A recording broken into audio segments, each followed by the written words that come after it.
Donc, bonjour à tous. Donc on est ravis d'organiser ce webinaire avec vous sur les mécaniques de jeu pour booster l'engagement des collaborateurs en entreprise. Donc, c'est assez important qu'on voulait organiser ce webinaire et voilà, on est ravis de le faire enfin aujourd'hui. Donc, on va être ensemble pour 45 minutes. On va essayer on va s'attacher à tenir le timing parce qu'on sait que voilà, tout le monde est très occupé. Donc, on va s'attacher à tenir ces 45 minutes. Ce que je vous propose, donc, dans un premier temps, donc on va se présenter avec Laurent. Ensuite, je vais laisser Laurent prendre la parole, vous parler des principaux enjeux d'engagement d'entreprise. Ensuite, je vous parlerai des mécaniques de jeu et puis on fera un focus sur comment on allie les deux, la psychologie du travail et les mécaniques de jeu pour booster l'engagement des collaborateurs. Pour recontextualiser un peu, donc moi je suis Anthony, je suis le fondateur de Civitime. Civitime, nous sommes une jeune entreprise tourangelle, nous sommes basés à Tours et nous avons développé un jeu pédagogique, un serious game, qui permet d'améliorer l'engagement des collaborateurs en entreprise sur différents projets stratégiques, qui peuvent être donc des projets d'entreprise, stratégie RSE, projets de transformation, culture, valeurs. Et ce serious game, ce jeu pédagogique, on l'a construit en croisant deux expertises, celle de la psychologie du travail, où donc on a des psychologues du travail qui ont identifié les leviers psychosociaux qui favorisent l'engagement des collaborateurs sur un sujet de fond. Et une autre compétence qu'on a mis autour de la table, sont la compétence des game designers, qui, eux, se sont attachés à trouver des mécaniques de jeu en face chacun de ces leviers psychosociaux. Et donc tout ça fait qu'aujourd'hui, on a une vingtaine de mécaniques de jeu qu'on va assembler pour nos clients afin de les aider à engager leurs collaborateurs. Voilà pour définir le contexte. Je te laisse te présenter, Laurent. Oui, merci. Rebonjour à tous. Alors, je m'appelle Laurent Michaud, donc je suis psychologue du travail. J'interviens depuis à peu près une quinzaine d'années sur toutes les questions de qualité de vie au travail et d'accompagnement des projets de transformation des entreprises, notamment sur la base d'études sur les impacts humains des changements, des évolutions d'organisation, à chaque fois, bien sûr, en prenant en compte l'évolution des compétences, l'intérêt, la santé et la performance. Voilà, c'est un petit peu conjuguer à la fois la santé et la performance des organisations, le développement individuel et organisationnel. Pour Civitime, on a, comme l'a dit Anthony, on a l'occasion de se rencontrer et du coup d'essayer de faire correspondre les aspects et les apports de la psychologie sociale et du game design. Donc j'interviens surtout sur la conception et la personnalisation des leviers et des mécaniques de jeu et aussi sur le suivi bien sûr des indicateurs d'engagement sur les sujets choisis par l'entreprise.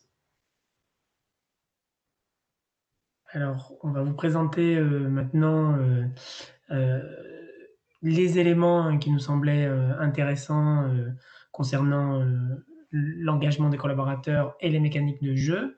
Anthony va commencer avec une petite image que vous connaissez sûrement, et puis après on déroulera le fil de la présentation.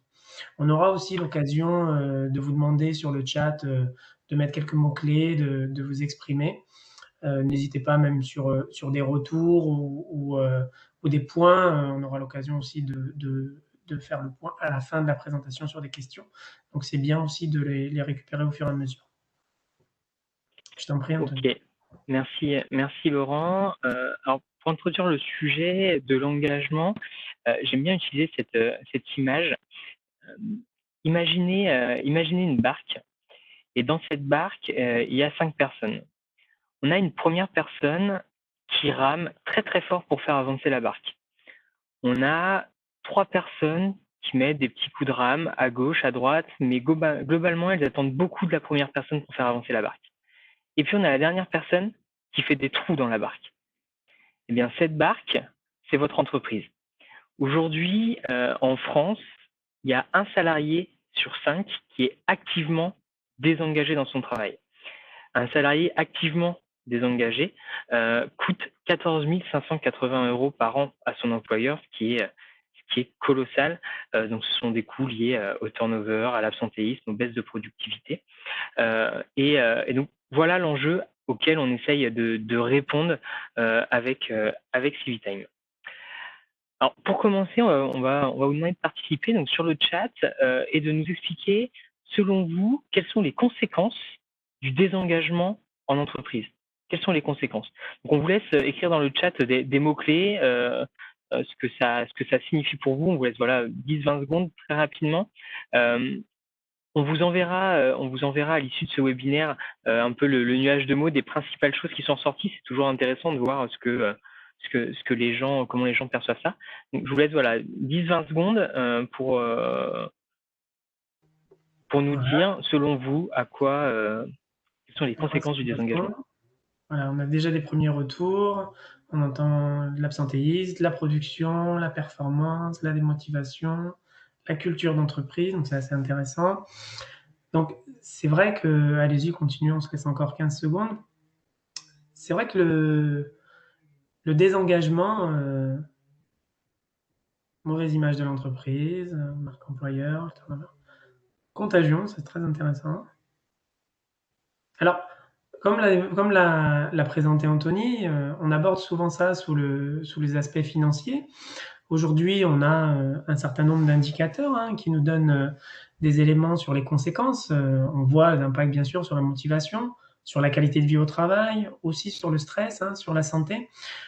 Globalement, on voit que les études euh, qui nous donnent quelques chiffres sur nos pays, on va dire, industrialisés, quand on compte tout ce qui est arrêt maladie, les pertes de productivité, un petit peu ce que vous avez montré, on est à 3-4% du PIB, donc ce sont des éléments assez importants. Quand on regarde les études du Bureau international du travail, on va avoir d'autres chiffres aussi qui vont dans ce sens-là. Si on regarde en France, c'est estimé à 60 milliards d'euros. Alors, on a, ça vous le savez déjà, j'imagine, tout ce qui est lié bien sûr à l'absentéisme, tous les coûts associés à la santé qu'il y a derrière, mais aussi les coûts cachés, comme le présentéisme, la diminution de la qualité des produits, l'attractivité, vous avez parlé de la marque employeur, l'image de l'entreprise. Et nous, ce qui nous intéresse aussi, en plus de l'absentéisme, eh bien, c'est aussi cette question du présentéisme, d'être là, mais d'être peut-être pas totalement engagé et quelque peu désengagé. Je vois une question sur le présentéisme. On est au travail et on n'est peut-être pas à 100% de son implication, de la performance et bien sûr de l'engagement. Et aujourd'hui, on arrive à peu près à dire, avec certaines études, que on aurait des coûts qui seraient à 4-5 fois plus importants que l'absentéisme. Donc vous voyez, l'absentéisme, un petit peu, c'est comme cet iceberg, et qu'on en voit le sommet, mais pas forcément ce qu'il y a en dessous. Alors, c'est vrai que bah, sur le désengagement, on a ces éléments-là. J'aimerais rester là, s'il te plaît, Anthony. Euh, Maintenant, il y a d'autres choses. C'est vrai que dire ce que ça n'est pas, c'est peut-être aussi essayer de savoir ce que c'est que l'engagement, parce qu'on parle de l'engagement aujourd'hui, on en parle même depuis longtemps, et on a peut-être parfois pas forcément la même définition. Alors, si vous pouvez vous prêter au même exercice, maintenant, on aimerait bien que vous nous donniez quelques éléments qui vous viennent sur l'engagement, et on en fera aussi une petite synthèse à vous sur l'engagement et à quoi ça vous fait penser. Investissement, intéressant. Allez-y, on vous laisse 30 secondes. Implication.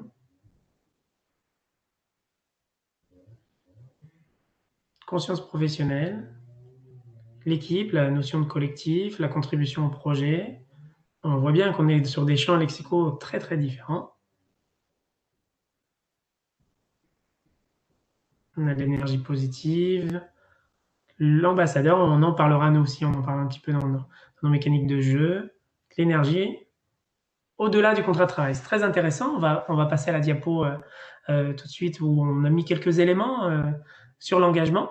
Bien sûr, ce sont des impacts positifs, on l'a vu dans vos termes, c'est une boucle vertueuse. On se rend compte que bien sûr, quand on est engagé, il y a une plus grande motivation, on a de la satisfaction. C'est bien les termes que vous avez, une augmentation bien sûr de la performance, meilleure qualité des produits et des prestations, la créativité. Donc je crois que vous aviez bien résumé les thèmes associés et une amélioration de l'image de l'organisation, de la marque employeur. Euh, Nous, ce qui nous a intéressé en fait dans cette réflexion sur l'engagement, c'est aussi de se dire en psychologie sociale quelles études nous parlent de l'engagement et comment est-ce qu'on peut jouer dessus. Alors c'est pour ça qu'on va voir la diapo suivante quelques éléments déjà actuels. Bon, aujourd'hui, c'est vrai qu'on a un contexte particulier. Alors bien sûr, il y a des forces, hein, il y a une capacité d'adaptation. On a vu qu'il y avait des initiatives solidaires et un certain nombre d'actions, une mobilisation générale et des équipes dans les entreprises qui sont assez structurées, même avec la mise en place du télétravail, avec des différences bien sûr. Mais on sait que ces éléments-là vont favoriser l'engagement. Il y a des faiblesses, évidemment. Ces faiblesses, elles sont bien sûr liées à la sécurité psychologique, sociale et financière. En psychologie du travail, on a un terme qui s'appelle la sécurité psychologique et c'est tout un contexte dans lequel on se sent en sécurité et qui nous permet de nous développer, d'être impliqué et donc à la fois d'être engagé. Et puis on a aussi cette question des repères hein, qui sont bien sûr différents avec le télétravail et le lien social qui change. Les menaces, bien sûr, sur la productivité et la performance, l'équilibre de la vie pro et la vie perso, avec la mise en place du télétravail, on a vu qu'il y avait quand même pas mal de retours sur des difficultés et cette perte un petit peu aussi de repères de vie. La confiance en l'avenir, parce qu'il y a des impacts économiques et sociaux sur, bien sûr, les activités. Et puis, derrière tout ça, la question du sens au travail, avec des opportunités importantes dans le sens où comment réinterroger l'engagement dans ce contexte avec des évolutions d'organisation, des défis, aussi l'occasion pour les entreprises de réaffirmer le lien, la vision qu'elles ont et les valeurs. Et puis, nous, on le verra au travers des mécaniques de jeu, c'est toute la revisite du sentiment d'appartenance, parce qu'on sait que c'est central et vous en avez parlé aussi dans les mots-clés que vous avez pu donner. Au final, l'engagement, vous l'avez décrit. Donc, nous, on passera à la diapositive suivante, là, s'il te plaît, Anthony. Nous, on le décrit de la façon suivante. Si on regarde, quelqu'un a parlé dans le chat de quelque chose au-delà hein, du travail en lui-même. C'est l'état psychologique caractérisant la relation d'une personne avec son organisation. C'est un sentiment d'attachement, de loyauté d'un individu envers son entreprise. On voit que l'engagement, c'est le résultat de quelque chose. C'est plus que peut-être la motivation, l'implication. C'est un ensemble de composantes et de caractéristiques qui permettent à la personne de s'engager. Alors ces caractéristiques, quelles sont-elles? On a étudié un petit peu tout ce qu'on pouvait avoir dans la littérature. On en trouvera différentes choses hein, parce que c'est assez riche. Nous, ce qu'on a retenu, c'est que il y a des caractéristiques de l'entreprise qui font que l'engagement au travail va se développer pour une personne. Et ces caractéristiques, on peut les classer dans 3 grandes catégories. Tout ce qui est lié au travail, le contenu en lui-même, l'intérêt des missions, de ce que je fais. Tout ce qui est lié aux normes qui sont véhiculées, les valeurs, on va dire toute l'identité de l'entreprise à laquelle je partage, où je m'identifie. Et puis toute l'organisation en place. Et dans l'organisation, il va y avoir tous les mécanismes et les process qui permettent d'échanger, de s'exprimer, de collaborer, de travailler ensemble, d'être accompagné, d'avoir une place, du sens au travail. Donc on voit bien que ces éléments-là, c'est un certain nombre d'ingrédients qui vont permettre à la personne d'être engagée ou de ne pas l'être. C'est-à-dire que pour l'entreprise et pour les managers, la question est peut-être plus celle de créer les conditions de l'engagement, plus que d'essayer de travailler sur certains points en particulier. Alors, on sait que cette identification à ces éléments-là crée de l'engagement. Donc, est-ce qu'on pourrait le prédire? Ça, c'est nous la question qu'on s'est posée avec CiviTime. Et surtout, comment est-ce qu'on pourrait le prendre, en tout cas, s'en servir pour les mécaniques de jeu. Donc, si on peut passer à la diapo suivante, s'il te plaît, Anthony. Voilà. Je vous laisse ce tableau, hein, vous en ferez ce que vous voulez, mais en tout cas, nous, ce qu'on a vu, c'est que le niveau d'engagement organisationnel, alors on appelle ça l'engagement organisationnel, c'est l'engagement dans l'organisation. Il y en a plusieurs, hein, il y en a un qu'on dit calculé et un autre affectif. On parle même d'un troisième qui est normatif. Hein, je vous laisserai les éléments plus théoriques, mais finalement, c'est lié au fait de je suis engagé, c'est par rapport à mon travail, le travail qui me plaît, l'autonomie que je peux avoir, puis le temps aussi que j'ai passé. Et ça, c'est ce qu'on appelle les éléments calculés. Et puis, on sait que ça a une importance, mais l'importance, elle est graduelle. On sait que les valeurs, le sentiment d'appartenance aussi ont un point assez déterminant. Donc les normes, c'est exactement l'engagement qu'on dit normatif. Et puis finalement, on a un engagement qu'on dit affectif, qui est lié à l'organisation et qui est lié finalement à la place qu'on a dans l'organisation. La citoyenneté organisationnelle, c'est un concept qui est assez intéressant, où on a un rôle à jouer et on est accompagné dans le développement de nos compétences, dans les échanges, dans la collaboration, dans tous les mécanismes internes qui nous permettent de nous dire ben, je suis bien dans cette entreprise, j'ai envie de continuer d'y évoluer. Eh bien, on va reprendre tout ça tout à l'heure et on va voir comment ces éléments-là, nous, on a essayé de les mettre au service des mécaniques de jeu. Voilà. Je laisserai la parole à Anthony qui, lui, va nous parler des mécaniques de jeu avec une approche plus sur le jeu et on va voir qu'il y a des correspondances. Ok, merci Laurent. Alors effectivement, sur cette deuxième partie, avant de faire le lien entre la psychologie du travail, la psychologie sociale et les mécaniques de jeu, il faut qu'on introduise ce que sont les mécaniques de jeu et l'usage que l'on peut en avoir. J'aime bien commencer cette partie en reprenant une citation de Platon qui dit que on peut en savoir plus sur quelqu'un en 1 heure de jeu qu'en 1 année de conversation.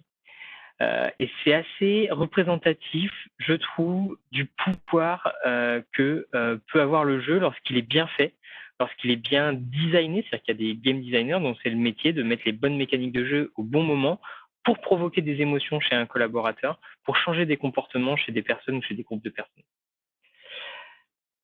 Alors pour commencer cette partie, on est sur la thématique du jeu, donc on va jouer. On va jouer et on va faire ce que on va jouer au dilemme du tramway. Alors certains de vous connaissent peut-être, mais néanmoins je vais vous demander de vous prêter au jeu. Imaginez, on est un dimanche après-midi, un beau dimanche d'automne, et vous vous baladez autour d'une voie ferrée. Sur cette voie ferrée, vous voyez qu'il y a 3 personnes qui sont attachées sur les rails. Et vous voyez qu'il y a un train qui arrive à grande vitesse. Et à côté de vous, vous avez la petite manette là qui vous permet d'activer l'échangeur. Mais si vous activez l'échangeur, vous envoyez le train donc dans une autre direction, et sur les autres rails sur lesquels vous allez envoyer le train, il y a une personne qui est attachée. Qu'est-ce que vous faites? Des choix. Donc là, je vous demanderai de participer, d'écrire. Donc, vous prenez la décision A, c'est-à-dire que vous faites l'autruche, j'ai rien vu, et vous laissez le train foncer sur les 3 personnes. Ou alors, décision B, vous décidez d'activer le levier pour faire que le train va dévier et du coup sauver les 3 personnes, mais vous allez directement être responsable de la mort d'une personne. C'est vous qui faites le choix. Qu'est-ce que vous choisissez de faire? Réponse A ou réponse B? Je vous laisse nous donner voilà, vos retours là-dessus. Ok, donc de la même façon, on vous partagera les moyennes. Alors, il y a des choses qui ressortent assez régulièrement, mais on verra si il y a c'est souvent les mêmes réponses qui ressortent, mais on verra si c'est le cas pour vous. Donc A, je ne fais rien. B, j'active la manette. Okay. Et la plupart des gens décident d'activer la manette. C'est-à-dire que la plupart des gens décident de prendre la décision d'activer et d'orienter le train sur cette personne seule qui va du coup se faire écraser par le train, mais d'en sauver 3. Deuxième cas, on voit donc même contexte. Et là, il y a une personne assez volumineuse qui est on voit donc que les rails font une boucle. Et là, il y a une personne assez volumineuse sur les rails. Et vous avez la possibilité, donc, soit vous activez la manette, et donc, du coup, vous allez percuter cette personne assez volumineuse. Mais du coup, cette personne volumineuse, elle a la capacité de bloquer complètement le train. C'est-à-dire que si elle est percutée, le train ne va pas continuer sa route et va sauver les 3 personnes. Ou alors, vous décidez de ne rien faire, encore une fois. Dans ce cas-là, les 3 personnes sont écrasées et même la personne volumineuse, parce que ça fait une boucle, va être écrasée. Qu'est-ce que vous faites? Donc, réponse A, je ne fais rien. Réponse B, j'active l'échangeur. C'est pas sympa pour la volumineuse, mais c'est le terme le plus sympa que j'ai trouvé.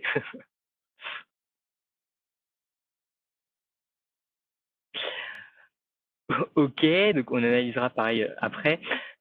en règle générale, ce que les gens décident, c'est d'activer et de faire en sorte que ça soit la personne la plus donc pulpeuse, si je reprends les propos d'Aurélie, la personne la plus pulpeuse qui va être percutée.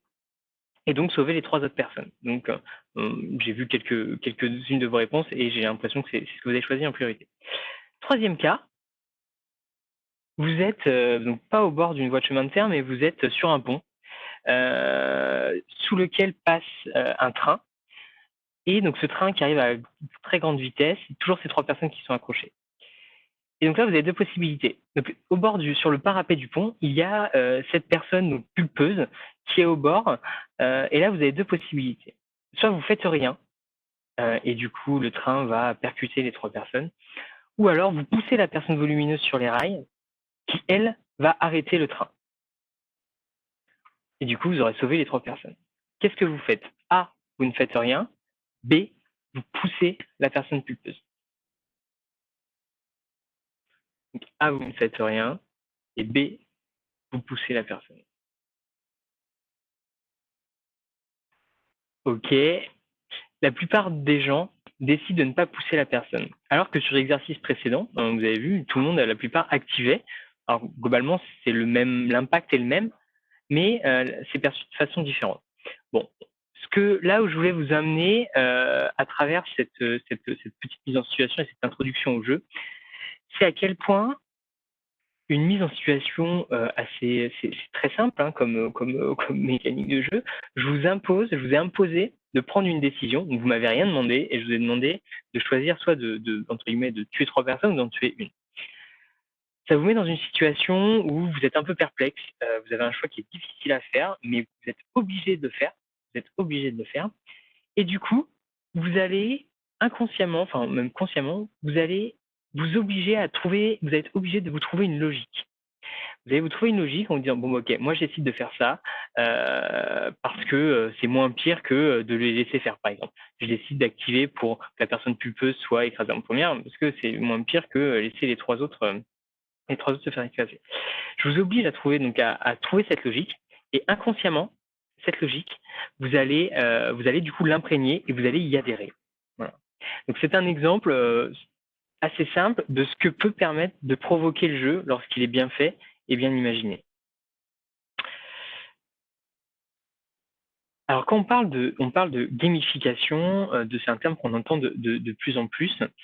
La gamification, c'est l'utilisation des mécaniques de jeu pour créer de l'engagement ou générer des actions auprès d'une personne ou d'un groupe de personnes. Globalement, la gamification, c'est quelque chose qui est vraiment très présent dans notre quotidien. Par exemple, je ne sais pas si vous vous souvenez, vous avez peut-être probablement tous des profils LinkedIn. Je ne sais pas si vous vous souvenez quand vous avez créé votre profil LinkedIn. Au moment de la création, quand vous commencez à compléter votre profil, vous avez une jauge qui vous dit que vous avez rempli à 10%, 20%, 30%, 50%. Et au début, cette jauge se remplit très très vite. Quand vous remplissez vos expériences, c'est tout ce que vous avez fait, cette jauge se remplit très très très vite. Donc vous avez envie de compléter encore pour faire qu'elle soit complétée, qu'elle aille jusqu'à 100%. Mais plus ça va, plus la complétude de cette jauge ralentit. Voilà. Donc c'est-à-dire on insiste, c'est une des motivations, remplir cette jauge. On vous amène à le faire en complétant votre profil, mais petit à petit ça ralentit et globalement vous arriverez quasiment jamais à 100%. C'est un exemple de mécanique de jeu, c'est un exemple de gamification. LinkedIn a gamifié l'onboarding des personnes, de ses utilisateurs sur sa plateforme. La gamification, c'est jouer en fait sur la motivation, c'est-à-dire qu'on va jouer sur deux types de motivation. Il y a 2 types de motivation pour amener quelqu'un à faire quelque chose, à réaliser une action. Il y a la motivation extrinsèque. La motivation extrinsèque, c'est-à-dire que vous n'allez pas réaliser une action par le plaisir qu'elle vous procure, mais vous allez réaliser une action dans l'optique d'obtenir un résultat. C'est le résultat qui va vous amener à réaliser cette action. Typiquement, c'est l'exemple de la carotte. Quand, par exemple, vous ne faites pas la queue à Starbucks par plaisir. Vous faites la queue à Starbucks parce que derrière, vous savez que vous allez pouvoir obtenir votre café.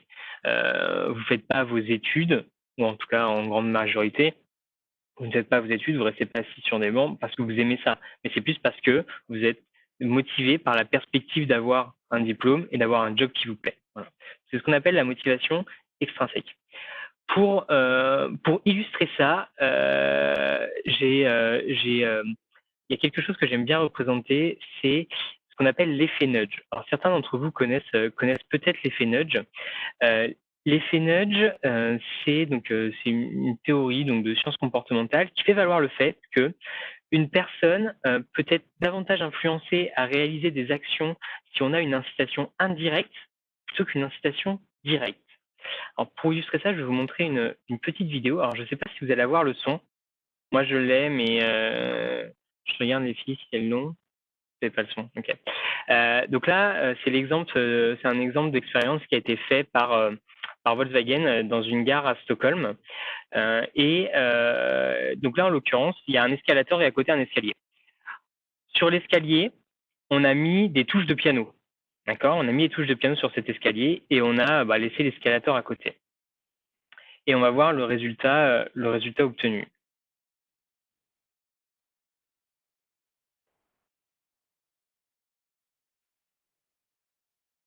Donc on voit que ça intrigue les gens. Vous n'entendez pas le son, moi je l'entends. Bon, je ne vais pas imiter les touches de piano, mais voilà, imaginez le son de piano quand les gens marchent sur l'escalier.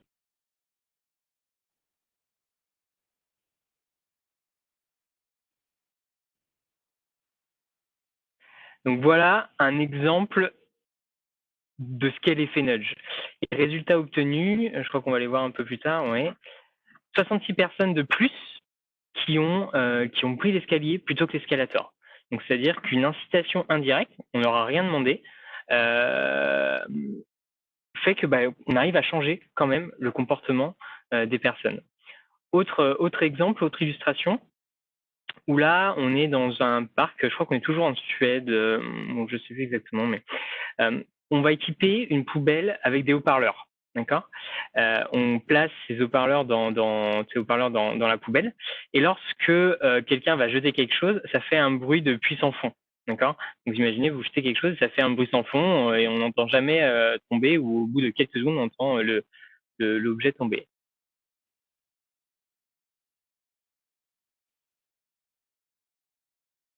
On voit que les gens sont intrigués.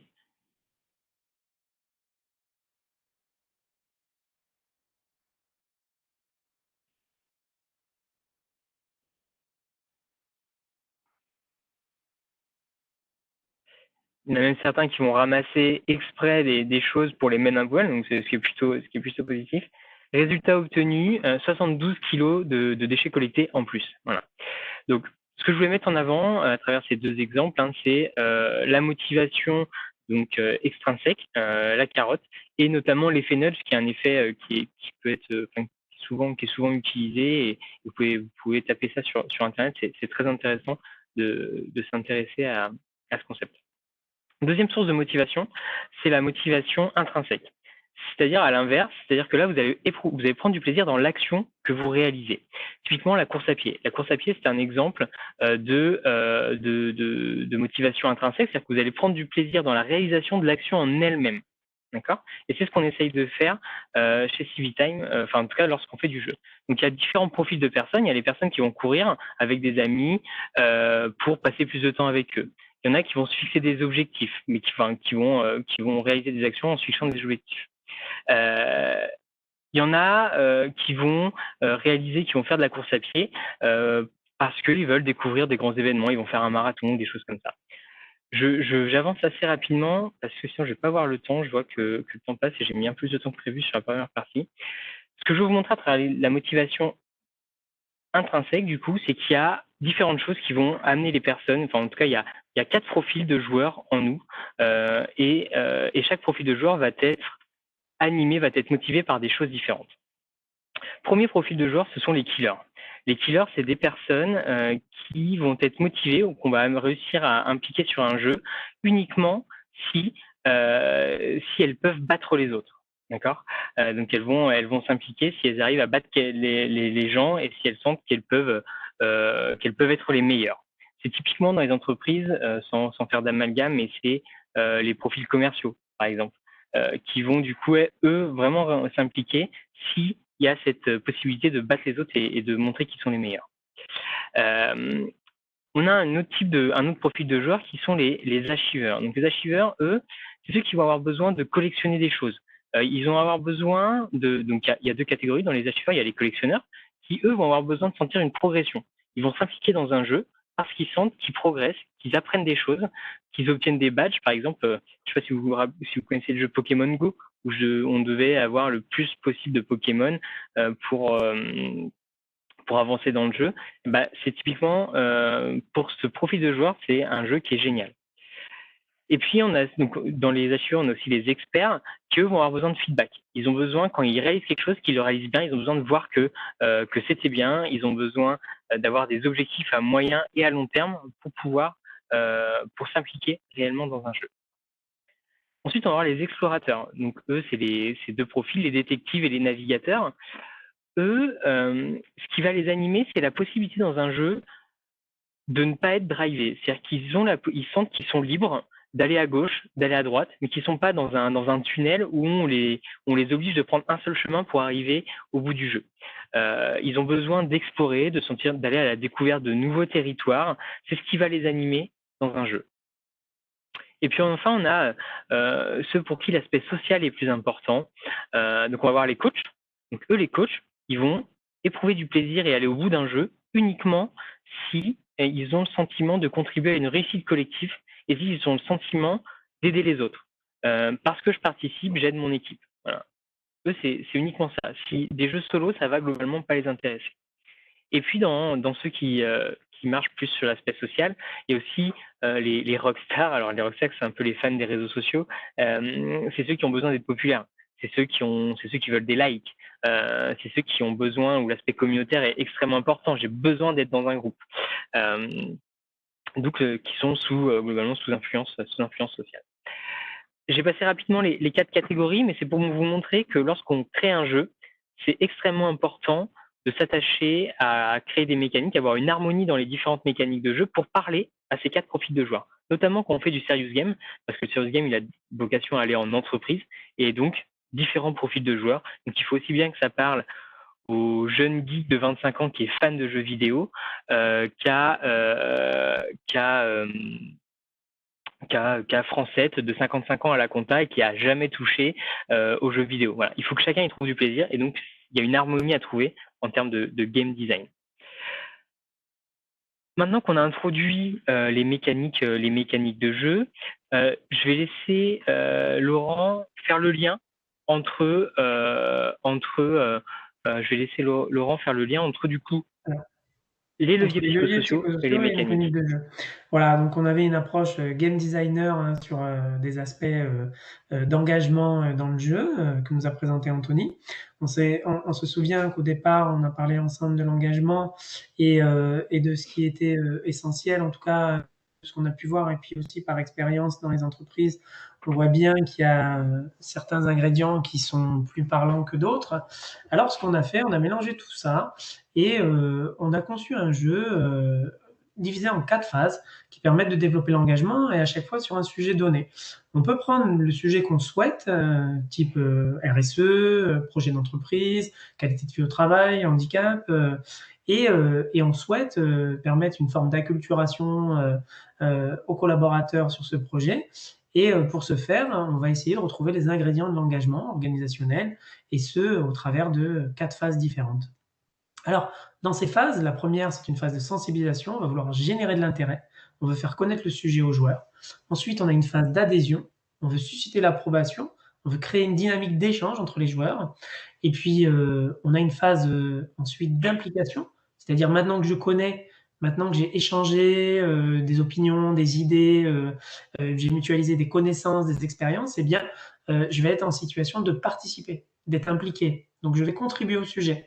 C'est-à-dire que je vais apporter des choses sur le sujet en question, des actions que je peux mener en termes de RSE, par exemple, ou en termes de qualité de vie au travail, des actions dans l'entreprise, hors entreprise. Et puis, on a une 4e phase où là, on retrouve des phases plutôt d'ambassadeur. On avait ce terme-là que j'avais bien aimé, que certains avaient dit au démarrage sur l'engagement. Mais on a une phase de valorisation où un certain nombre de joueurs, de collaborateurs vont déployer des actions du sujet parce qu'ils sont totalement engagés dans le sujet, parce que finalement, ils sont des modèles quelque part pour les autres. Alors, ce qui va permettre de développer les compétences d'autres au travers la présence de référents, de tuteurs, d'ambassadeurs, et de susciter bien sûr des vocations. Et on a essayé d'instiller un peu à la fois la culture de l'entreprise, dans le macro gameplay, hein, dans le jeu en général, donc dans le scénario, et avec l'identité et les valeurs, et puis d'avoir un sens aussi d'appui et de guide dans le jeu avec des éléments en analogie de la gouvernance d'entreprise. Euh, Ceux qui découvriront le jeu verront que on l'a fait au travers de ce qu'on appelle des PNJ, qui sont des personnages non joueurs et qui viennent agrémenter le parcours du joueur. Alors, globalement, on va donner quelques exemples hein, pour vous donner un petit peu une idée de comment c'est fabriqué, si on peut dire. Anthony, si tu peux passer à la diapo suivante. Donc, on a des mécaniques de jeu qu'on va choisir. Et par exemple, on a ce qu'on appelle un macro gameplay. Et dans la phase 1, eh bien, le but, c'est de trouver un bon endroit pour installer son écosystème et son entreprise. C'est la quête du joueur et des autres joueurs, parce qu'on va aussi travailler, en tout cas explorer et découvrir en équipe. On part d'une carte qu'on ne voit pas du tout, qui est un peu dans un brouillard, et il va falloir se frayer un chemin au travers d'un labyrinthe de montagnes, de rivières, pour triompher d'obstacles et créer tout un parcours en accomplissant des modules. Et donc, on va à la fois retrouver des éléments de l'engagement traduits dans le jeu, dans le jeu, dans son scénario en général, et puis aussi, on va s'appuyer sur des leviers psychosociaux qui vont permettre d'activer de l'engagement étape par étape, hein, selon les phases qu'on a pu décrire. Et là, par exemple, si je prends la phase 1, eh bien, notre objectif, c'est d'avoir une vision claire de l'environnement. Parce que le joueur ne connaît pas forcément le sujet sur lequel on souhaite qu'il s'engage. Et donc, on va lui donner des informations simples qui vont lui permettre d'organiser déjà à la base des connaissances. Et donc, on prend des mini-jeux qu'on crée, hein, qui sont inspirés aussi de choses qu'on connaît, de jeux dans la vie de tous les jours. Par exemple, le memory, ce qui permet d'avoir une idée rapide d'un certain nombre de thèmes au travers, bien sûr, de l'image. Hein. On a un autre facteur qui est le contrôle des situations. On sait que si on donne plus de contrôle dans les situations, eh bien, on va permettre aux joueurs d'intégrer et d'assimiler plus facilement les éléments du sujet. On a développé par exemple le mastermind qui permet de classer et d'organiser différentes informations sur un sujet. Et puis, on travaille aussi sur la norme d'internalité, c'est-à-dire que je suis acteur de mes réussites. Si les choses, si je réussis, c'est grâce à moi. Et bien, on le renforce au travers, par exemple, Anthony, je t'en prie, si tu peux passer les diapos suivantes, au travers d'un quiz. Et sur ce quiz, finalement, au fur et à mesure, l'entreprise ou dans le jeu, on va distiller un certain nombre d'informations. Et ces rappels indicés vont se retrouver dans le quiz, ce qui fait que le joueur ne sera pas confronté à des questions type baccalauréat, mais il aura des questions qu'il aura déjà vues sur des éléments du parcours dans le jeu, ce qui permet de se mettre en situation de réussite et de poursuivre l'engagement. Voilà sur la sensibilisation qui est un démarrage. Parfois, on va avoir des entreprises et des collaborateurs qui vont commencer sur des niveaux d'adhésion, sur le niveau suivant. Donc, car les sujets peuvent être connus. Est-ce qu'on peut passer au niveau suivant? Et donc, on est dans une phase d'adhésion et là, on s'appuie plutôt sur tout un aspect collaboratif. On va avoir un macro-jeu qui est, après avoir trouvé l'endroit en question sur cette carte, eh bien, on va fonder une ville. Et dans cette ville, eh bien, on va jouer en équipe sur l'affiliation, sur les identifications des groupes d'appartenance. On va avoir des jeux où on va proposer aux joueurs de choisir des affirmations sur le sujet sur lequel on souhaite les voir s'engager. Et le choix d'affirmations en psychologie, bah, ça permet de les intégrer au fur et à mesure. Et puis, on va voir aussi comment les autres se positionnent, ceux de son équipe, ceux des autres équipes, des autres villes, et ce qui permet aussi de se différencier et en même temps d'appartenir à un groupe et de développer ce sentiment d'appartenance, parce qu'on sait que c'est essentiel dans l'engagement. Et au fur et à mesure, on va développer ce lien social, ou en tout cas continuer de le mettre en place dans le jeu au travers d'un certain nombre de modules et d'épreuves. Quand cette phase 2 est terminée, on passe à une phase 3 où là, on est plus dans l'implication. C'est-à-dire que sur un sujet donné, on va être vraiment dans cette question de l'expression, où chacun va pouvoir exprimer sa vision sur un projet d'entreprise, sur la politique de responsabilité sociétale et environnementale, sur des actions en particulier. Et donc, on a des jeux qui sont des jeux de co-construction, où là, on est amené à demander l'avis de chacun, ce qui permet d'orienter les actions dans le jeu. On va aussi euh, permettre de réaliser des défis, c'est-à-dire que chacun va prendre des engagements réels dans la vie réelle, avec, on a des systèmes de QR code où on est amené, par exemple, à prendre les escaliers plusieurs fois par semaine, avec un QR code à scanner à un endroit. On va avoir des actions par rapport à des engagements sociaux ou environnementaux sur l'utilisation du numérique responsable par rapport à l'ordinateur, par rapport au recyclage, des choses de ce type, où chacun va s'engager sur des défis et va avancer dans le jeu. L'idée est aussi de partager ces éléments-là à la fois dans le jeu et dans la vie réelle. Et puis, au fur et à mesure, on va avoir des personnes qui vont être des joueurs qui vont être de plus en plus aguerris au jeu et qui vont avoir remporté un certain nombre de modules. Eh bien, ils vont être positionnés dans le jeu comme des modèles, comme des référents sur lesquels les nouveaux collaborateurs, par exemple, qui vont intégrer le jeu, vont pouvoir s'identifier. Et donc, eux vont avoir cette position, donc d'autres joueurs vont avoir cette position de modèle, d'ambassadeur, et c'est eux qui vont amener un certain nombre d'actions, d'engagements progressifs des autres collaborateurs et collègues à travers de jeux où on va être dans l'interaction et demander des informations pour résoudre des énigmes ou des choses de ce type-là. Voilà les ingrédients qui nous semblaient essentiels et qu'on a mis dans le jeu et qu'on a mis en face de mécaniques de jeu pour activer l'engagement sur des thématiques diverses et variées. Et Anthony va conclure en nous présentant un petit peu l'approche Civitime au travers de l'engagement.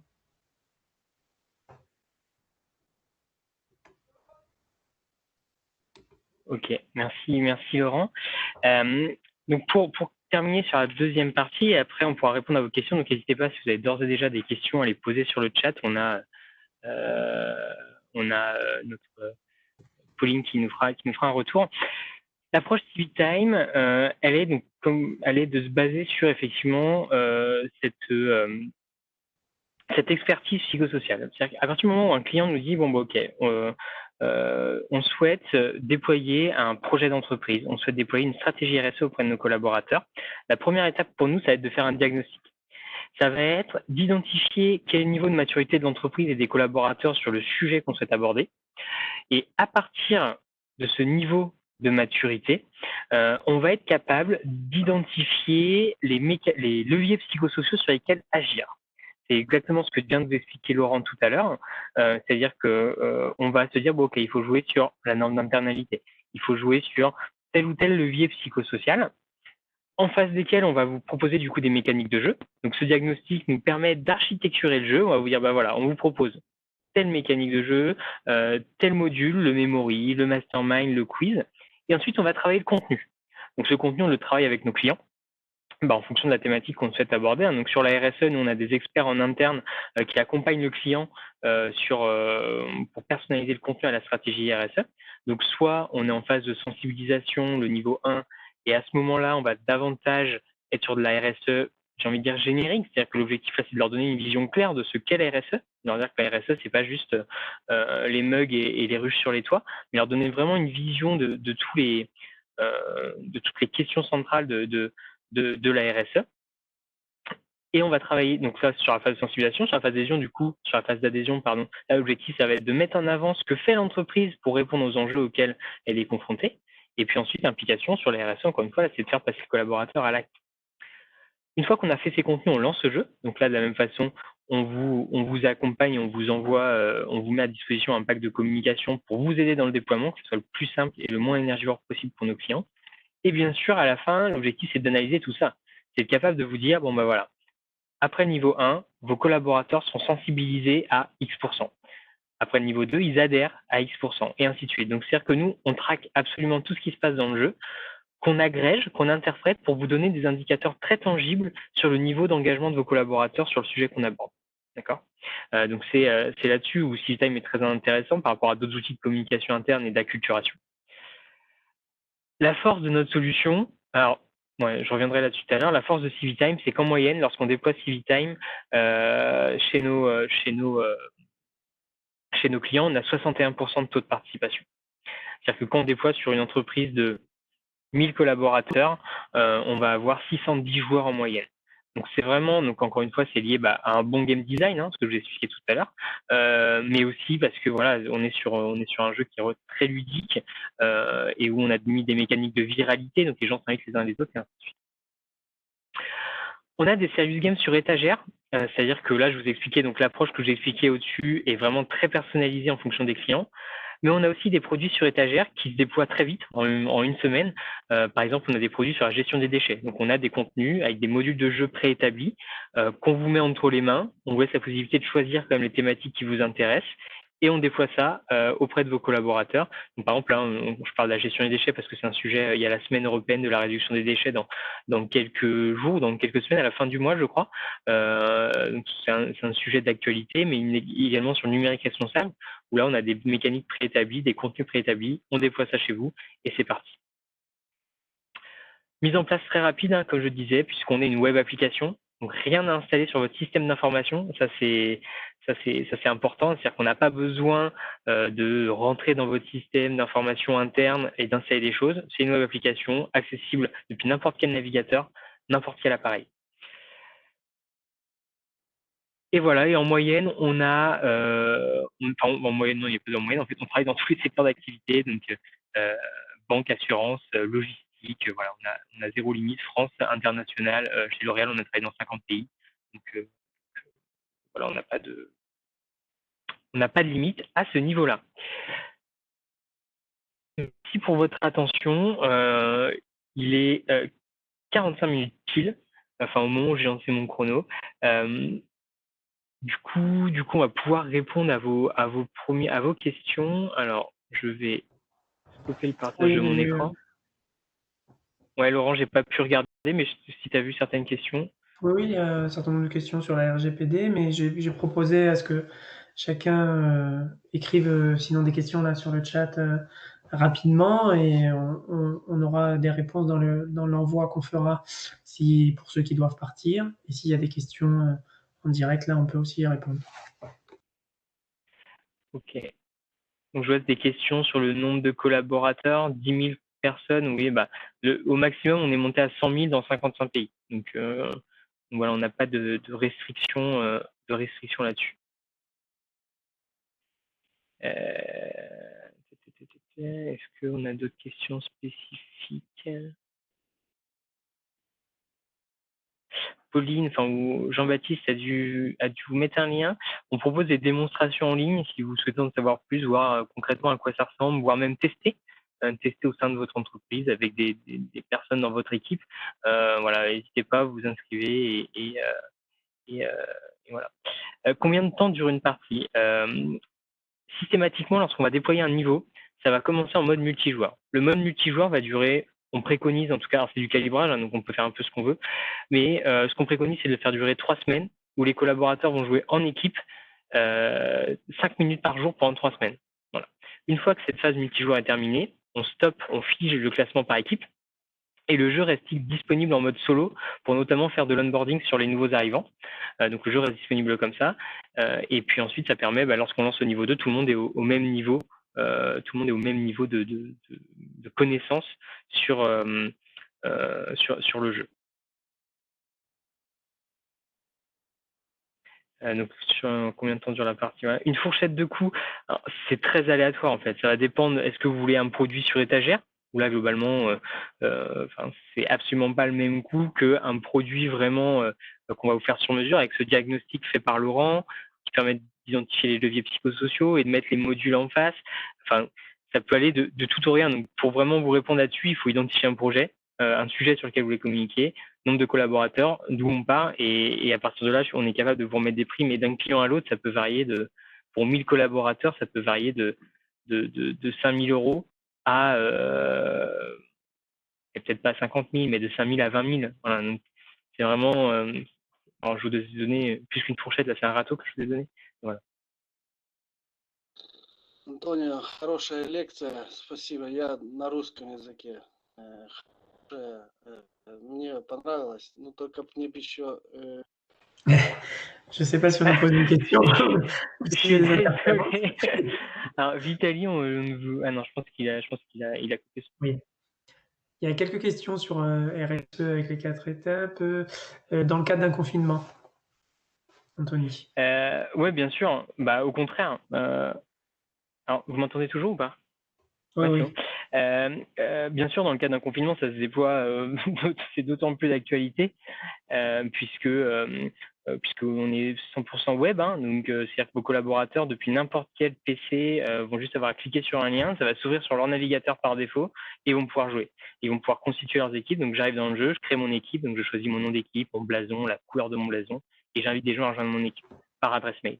Donc L'idée là-dessus... étant aussi oui, que cet outil digital, même si on remplace jamais le contact physique, si on peut dire, le fait d'être physiquement au même endroit, mais on y a mis les ingrédients du lien social, de la collaboration et du fait que quand on joue à certains modules, on a des invitations qui viennent, même si à ce moment-là on n'a pas joué, parce qu'il y a un défi sur lequel on est amené à participer ou on est amené à devoir intervenir pour une contribution aussi, parce que des membres de notre équipe nous sollicitent. Voilà, on a tous ces éléments qui permettent de poursuivre le lien social. Et d'autant plus sur le sujet du confinement, là on a de plus en plus de clients qui nous sollicitent pour une thématique, donc un des produits qu'on a sur étagère qui est le numérique responsable, puisque télétravail oblige, l'usage du numérique est de plus en plus fort, et du coup il y a des bons réflexes à prendre quand même pour limiter son impact. Et du coup, le numérique responsable, là, c'est un produit sur étagère qu'on déploie de plus en plus. Comment j'optimise l'envoi de mes emails, l'utilisation des moteurs de recherche, enfin bref, tout un tas de sujets. Et idem, sur la partie confinement aussi, on a des entreprises qui nous sollicitent pour le niveau 2, donc le niveau adhésion, où là, on a des modules qui sont très collaboratifs, où on va vraiment renforcer l'aspect communautaire, jouer sur les groupes de référence, et c'est un excellent moyen de faire du team building autour en plus d'un projet de fond qui est votre projet d'entreprise. Donc c'est génial, et donc ça permet voilà de réunir les gens, ils vont jouer 5 minutes par jour, il y a des chats par équipe, voilà, ça se ferait plutôt bien aussi pour cet usage-là de team building. On a des questions sur les générations. Ouais, sur l'engagement, ouais. Alors, c'est une excellente question. On s'est rendu compte, alors effectivement, dans les 61% de taux de participation moyen que je vous ai montré, il y a des fluctuations d'une entreprise à l'autre. C'est-à-dire qu'il y a des entreprises qui vont stagner à 40%, et il y en a d'autres qui vont tout exploser à 90%. Et on s'est rendu compte, donc on analyse tout ça, hein, on identifie est-ce qu'on est sur des populations de cadres, est-ce qu'on est sur des gens qui sont plus sur de la population, on va dire, ouvrière, est-ce qu'on est sur des hommes, sur des femmes, la moyenne d'âge. On se rend compte que c'est absolument pas un critère déterminant. L'âge et le sexe ne sont absolument pas des critères déterminants. Ce qui va définir la plupart du temps, ce qui va faire qu'on arrive à embarquer davantage les gens, il y a 3 choses. La première chose, c'est déjà la qualité du jeu, donc la viralité, les mécaniques de viralité qu'on met dans le jeu. L'idée, c'est qu'un joueur inscrit en emmène un autre, et donc vous voyez l'effet domino. La deuxième chose, c'est la qualité on vous fournit la qualité de la communication qu'on met autour du jeu. Donc nous, on vous accompagne sur la communication en amont pour vraiment réussir à toucher le plus grand nombre le plus rapidement possible avec un système d'ambassadeurs et de capitaines d'équipe.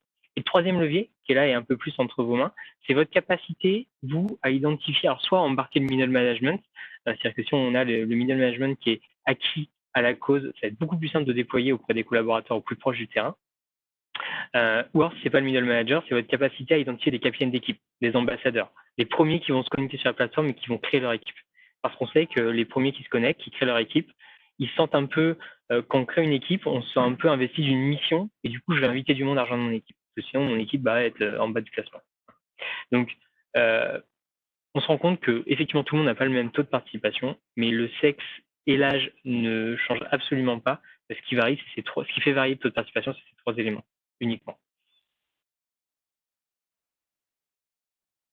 20, 30 ans, 15K, nanana. Ok. Alors, je sais pas si Laurent, tu as vu des questions où je suis passé à côté. Moi, à peu près toutes les questions. Il y avait une question sur la RGPD. Alors, ouais, je l'ai pas vu passer. En gros, au niveau RGPD, Les seuls éléments que l'on a sur un collaborateur, c'est alors au moment où il s'inscrit, il va s'inscrire avec son email, il va rentrer un mot de passe et puis il choisit un pseudo. Donc, soit il met son vrai nom, prénom, ou alors c'est son pseudo. Ce sont des infos qui sont stockées, qui sont hachées, enfin en gros qui sont chiffrées, donc auxquelles on ne peut pas accéder.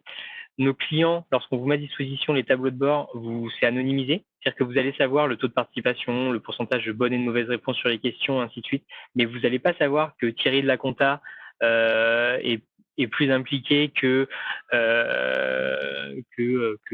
Hugo de l'informatique. Voilà, vous n'allez pas le savoir ça. Et puis une fois qu'on n'est plus en contrat avec vous, toutes nos données sont automatiquement supprimées. Donc tant qu'on a une prestation entre nous et le client, on conserve, mais on n'est pas sur les données personnelles. Et voilà.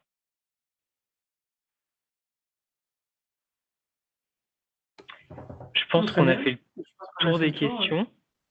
Écoutez, j'espère que ça vous a plu. N'hésitez pas à revenir vers nous si vous voulez creuser des sujets, que ce soit sur les aspects tarifaires, techniques, sur le fond. Et puis voilà, suivez-nous sur les réseaux. Je pense qu'on organisera d'autres webinaires de ce type avec peut-être des thématiques bien particulières. Mais en tout cas, si c'est un sujet qui vous intéresse, suivez-nous et n'hésitez pas à vous inscrire si on en organise d'autres. Merci à vous, merci de vous être connectés. C'est vrai que pour nous, on voulait le faire depuis longtemps, c'était le premier webinaire. On a plein d'idées déjà pour la suite, notamment même par rapport à l'interface. Et puis, on aimerait la prochaine fois vous faire jouer beaucoup plus et jouer directement au jeu. Voilà, merci à tous. Merci à tous, bonne journée. Au revoir.